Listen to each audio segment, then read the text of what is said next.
ജനാധിപത്യ രീതിയിലുള്ള തെരഞ്ഞെടുപ്പാണ് അവിടെ നടന്നത്. ഒരു അട്ടിമറിയുമല്ല നടന്നത്. അവിടെ പങ്കെടുത്ത മുഴുവൻ കൗൺസിലർമാരും UDFിൻ്റെയും LDFിനോടൊപ്പം മുൻകാലങ്ങളിൽ ഉണ്ടായിരുന്ന ആളുകൾ, എത്രയോ നാളുകൾക്ക് മുമ്പ് അവരിൽ നിന്ന് തെറ്റിപ്പിരിഞ്ഞ് അവരുടെ ദുഷ്ചെയ്തിക്കെതിരെ, നിഷ്ക്രിയത്വത്തിനെതിരെ, ഈ അഴിമതിക്കെതിരെ എല്ലാം ശക്തമായി പ്രതികരിച്ച് പുറത്തു വന്നവർ, അവർ എത്രയോ നാളുകളായി എതിരാണ്. അവർ ഈ ഭരണസമിതിക്കെതിരായി അവിശ്വാസം രേഖപ്പെടുത്തുമ്പോൾ എന്തുകൊണ്ടാണ് CPM നേതൃത്വത്തിന് അത് തടയാൻ കഴിയാതിരിക്കുന്നത്? അപ്പോൾ അവർക്ക് പോലും നിയന്ത്രിക്കാൻ കഴിയുന്നില്ല. മുഖ്യമന്ത്രിക്കും പാർട്ടി സെക്രട്ടറിക്കും ജില്ലാ സെക്രട്ടറിക്കും ഒക്കെ പരാതി കൊടുത്ത് സ്വന്തം വീടും പുരയിടവും ഭർത്താവ് കൊണ്ടുപോയി പണയം വെച്ചതിൻ്റെ പേരിൽ ആ പണയപ്പെടുത്തിയ ഭൂമി മുഴുവൻ CPM നേതൃത്വ ഏരിയ സെക്രട്ടറി ഉൾപ്പെടെ അത് വിറ്റ് കിട്ടിയ പണം അവർ കൊണ്ടുപോയി ഈ പാവപ്പെട്ടവർക്ക് ജീവിക്കാൻ കഴിയാത്ത സാഹചര്യം ഒരുക്കി. അങ്ങനെ അവരെ കുടുംബപരമായും സാമ്പത്തികമായും തകർത്ത ആളുകൾക്കെതിരെ അവരൊരു പ്രതിഷേധം നടത്തിയാൽ അതുപോലും മനസ്സിലാക്കാൻ കഴിയുന്നില്ലെങ്കിൽ എങ്ങനെ ഇതൊക്കെ ജനാധിപത്യമാണ് അല്ലെങ്കിൽ പണാധിപത്യമാണ് എന്നെങ്ങനെ CPMന് എങ്ങനെ പറയാൻ കഴിയുക? അപ്പോൾ അതിൻ്റെ പിന്നിലുള്ള യഥാർത്ഥ വിഷയങ്ങൾ മറച്ചുവെച്ച് സാധാരണ എല്ലായിടത്തും പറയുന്നത് പോലെ ഇത് പണം ഉപയോഗപ്പെടുത്തി UDF ഭരണം അട്ടിമറിച്ചാണ്.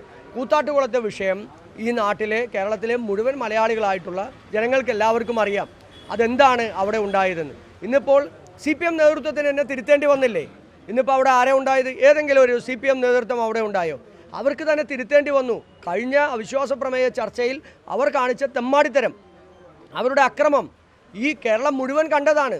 പാർട്ടിക്ക് എത്രയധികം പ്രതിരോധം ജനങ്ങൾ തീർത്തു, ജനങ്ങൾ എത്രയധികം പ്രതിഷേധിച്ചു.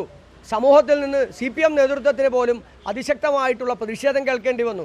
അതിൻ്റെ അടിസ്ഥാനത്തിലാണ് ഈ അവിശ്വാസ പ്രമേയ ചർച്ച ഇവർക്ക് പരാജയമുണ്ടാകും, ഇത് വിജയിക്കും, ഈ അവിശ്വാസ പ്രമേയം വിജയിക്കും എന്ന് കണ്ടപ്പോൾ അവർ അതിൽ നിന്ന് പിന്മാറിയിട്ട് UDFിനെതിരെ ആരോപണങ്ങൾ ഉന്നയിക്കുകയാണ്.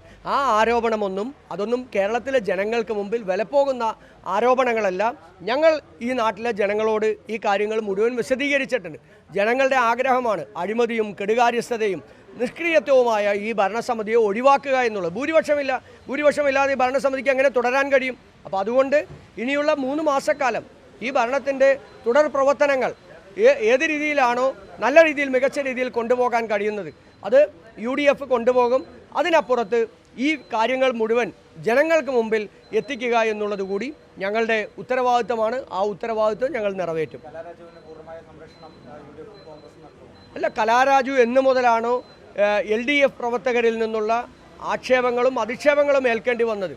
അന്ന് മുഴുവൻ അവർക്ക് വേണ്ടിയിട്ടുള്ള പിന്തുണ നൽകിയത് ഇവിടുത്തെ കോൺഗ്രസും UDFുമാണ്. ഇവിടുത്തെ MLA അനൂപ് ജേക്കബാണ്, മാത്യു കുഴൽനാടനാണ്, ഞങ്ങൾ ഉൾപ്പെടെയുള്ള ഇവിടുത്തെ മുഴുവൻ കോൺഗ്രസ് നേതൃത്വവുമാണ്, ഈ മുഴുവൻ മുനിസിപ്പൽ കൗൺസിലർമാരുമാണ് അവർക്ക് സഹായം നൽകിയത്.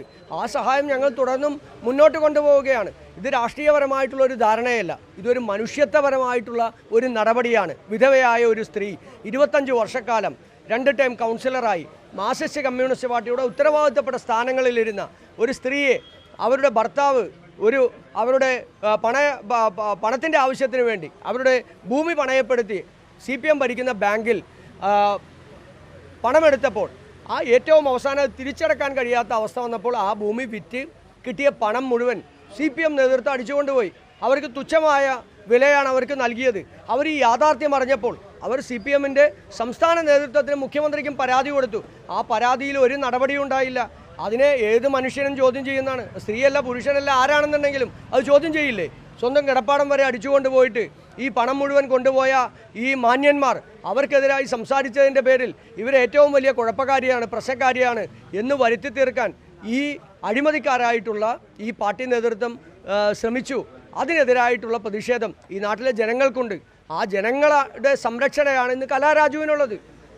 UDFും കോൺഗ്രസും അതിനൊപ്പമാണ് നിൽക്കുന്നത്. ജനങ്ങളുടെ സംരക്ഷണയുണ്ട്, ഞങ്ങൾ കോൺഗ്രസിൻ്റെയും UDFിൻ്റെയും സംരക്ഷണമുണ്ട്, സ്ഥലം MLA ആയ അനൂപ് ജേക്കബിൻ്റെ സംരക്ഷണമുണ്ട്, എല്ലാവരുടെയും സംരക്ഷണമുണ്ട്. അപ്പോൾ അതുകൊണ്ട് പോലീസിനെ ഉപയോഗപ്പെടുത്തി അധികാരത്തിൻ്റെ തണലിൽ ഇനി അവരുടെ മേൽ മെക്കിട്ട് കയറാമെന്നോ കുതിര കയറാമെന്നോ വിചാരിച്ചാൽ അതൊന്നും ഈ നാട്ടിൽ നടപ്പിലാകുന്ന കാര്യമല്ല. അത് CPMനും ബോധ്യപ്പെട്ടിട്ടുണ്ട്. അവരെ വ്യക്തിപരമായി വളഞ്ഞിട്ട് ആക്രമിക്കാനുള്ള ശ്രമമാണെങ്കിൽ അതിനെ എന്ത് വില കൊടുത്തും ഞങ്ങൾ ചെറുക്കും, ഒരു സംശയവും വേണ്ട.